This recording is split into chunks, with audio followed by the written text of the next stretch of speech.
Okay, well, I studied maths at university and I carried on, did a PhD in maths and did a bit of research. If anyone's interested, the research was into dynamical systems, so looking at the ways that kind of physical bodies move around in space and that kind of thing. And in particular, looking at the topology of that, so looking at the different shapes that things can make when they move around, and sort of studying those systems less from the side of the physics of, you know, how things actually get computed, but more from the side of what patterns you can make and what sort of symmetry they have and that kind of thing. So it was quite a nice little project, sort of crossing over between those two different areas. And I finished my PhD just a bit over 10 years ago now, which is terrifying to realise, but that's the timescale, I guess. And while I was there studying at a PhD level, I got involved in a few different projects to do with maths outreach.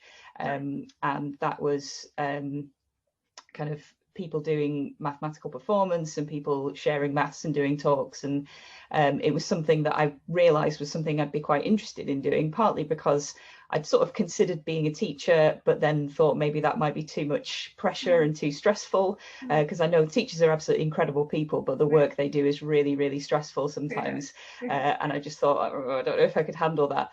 But actually doing the outreach stuff has been a really nice way to sort of share my interest in maths and at the same time be able to do lots of different things. And so I'm freelance. I work for a number of different organizations at different times, and I do a lot of work sort of individually, and I will basically do anything that involves communicating maths. So I go into schools sometimes, I talk about maths at science festivals, I do and other types of festivals as well. I've done music festivals and various other things.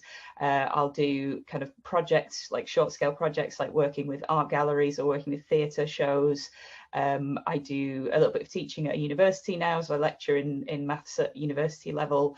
I've also done lots of videos for YouTube. I've done bits of TV and radio stuff. I've done writing about maths, a bit of podcasting as well. So basically any format that you can find mass communication in. And I guess that's sort of a result of being kind of freelance, is that you're sort of free to explore all of those different things.